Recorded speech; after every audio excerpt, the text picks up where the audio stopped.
à la 5e journée des aides-soignantes, des AP, des AMP.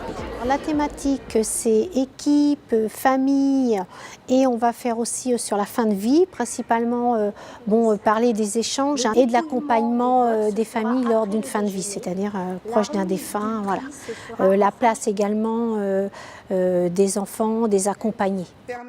Échanger entre départements, ça leur permet de confronter leurs pratiques professionnelles et vraiment de les revaloriser. La journée sert vraiment à ça, vraiment les revaloriser et que leur rôle est important au niveau des soins, des structures. Il faut que tout le monde bouge ensemble, éducation nationale, médico-sociale, sanitaire. Votre présence ici témoigne de votre souci de vous former, d'échanger sur vos pratiques, d'acquérir des connaissances, de développer de nouvelles compétences. Vous vivez au jour le jour, par votre engagement professionnel, le contact auprès des personnes les plus fragilisées, auprès de leurs familles.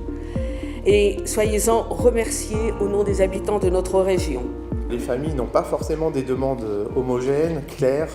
Il y a beaucoup de ce que nous, les psychologues, on appelle de l'ambivalence, c'est-à-dire on peut tout à la fois demander de l'aide, mais aussi faire comprendre à l'équipe qu'on ne veut pas être aidé. Il y a plusieurs types d'intérêts à organiser une journée de ce genre. D'une première part, c'est de faire part à des gens de projets innovants pour leur donner l'envie de eux aussi mener des projets. Et puis ça permet aussi de stimuler la créativité, de se relancer quand on est un peu démotivé. C'est vraiment des espaces de rencontre qui sont vraiment nécessaires. Une des valeurs les plus importantes dans nos métiers, c'est l'anticipation. La finalité de mon intervention, c'est avant tout de renforcer deux qualités que tout soignant doit avoir, la neutralité et l'empathie. Réellement se mettre en position de ne pas juger les familles, de ne pas chercher nécessairement à essayer d'expliquer ce qui pourrait justifier tel ou tel comportement, mais surtout de faire avec.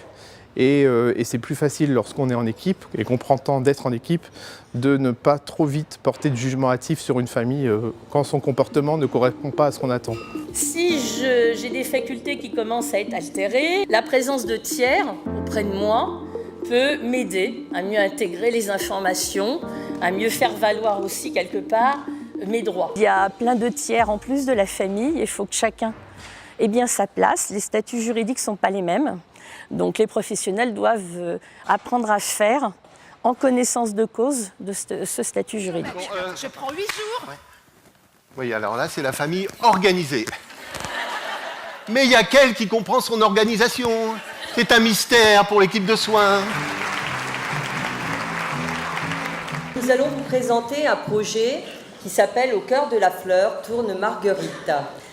Ce projet se déroule à l'EHPAD de Montoire. C'est un EHPAD de 158 lits avec une unité sécurisée de 17 lits pour les personnes. Je viens présenter une Marguerite qu'on a créée au sein de l'unité sécurisée qui représente toutes les activités qu'on propose aux résidents sur une journée.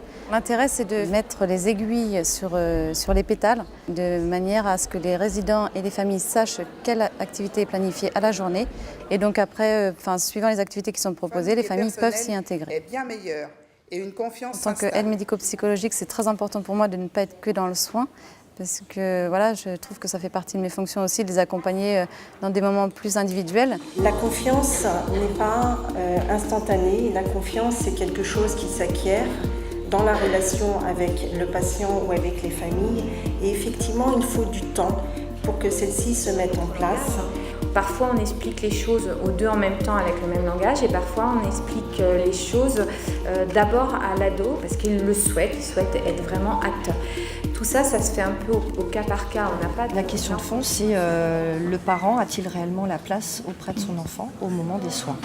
En particulier des soins difficiles, des soins invasifs, des soins douloureux et qui peuvent être choquants à la vue du parent. C'est toujours en projet de réflexion quelque part. C'est un projet qu'on va aussi présenter à l'équipe après, on va essayer de travailler tout cela ensemble. Il n'y a pas de recette, c'est du cas par cas, c'est en fonction de l'enfant, en fonction de sa famille, en fonction du soin. Chaque situation est différente et il faut vraiment qu'on ait une réflexion. Actuellement, on est un peu à contre-courant de ce qui se fait un peu partout, où on dit que les parents doivent être présents pour tous les soins. Nous, on dit non. On dit c'est pas quelque chose qui doit être systématique, c'est une réflexion qu'on doit avoir. Nous allons nous lancer dans une visite avec la chambre mortuaire des hôpitaux de Chartres. Plutôt que de vous expliquer les techniques de préparation des défunts, Nous allons vous faire partager les valeurs du service mortuaire. Elles conduisent à une véritable prise en soin de la personne décédée, à un accueil et un accompagnement individualisé des proches. C'est une profession qui est assez méconnue et on voudrait la mettre en valeur. Il s'est interrogé en premier temps sur le lieu où j'allais emmener sa femme, la morgue, comme il disait. Ce mot lui faisait peur, car pour lui c'était un endroit froid, lugubre. Il m'a même demandé si elle serait présentée dans un frigo avec une étiquette à l'origine. Mais il y a également les proches qu'il faut à la fois accueillir et aussi accompagner au niveau des démarches, au niveau de la prestation qu'on va pouvoir proposer, au niveau de la législation. On peut toujours améliorer, sachant que toutes les familles, tous les défunts, c'est pas toujours pareil. Il y a plusieurs situations. Donc on va tout faire pour s'adapter à ces situations. Moi, ce que je trouve admirable aussi, c'est que vous vous déplacez dans la chambre pour discuter avec la famille.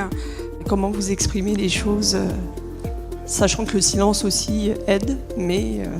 On leur dit pas bonjour, on sait que c'est pas une bonne journée pour eux, on fait attention à notre façon de parler, mais après on leur demande s'ils ont besoin de renseignements et de là, un échange se fait tout simplement. Je vais appeler Madame Bienvenue pour la remise des prix.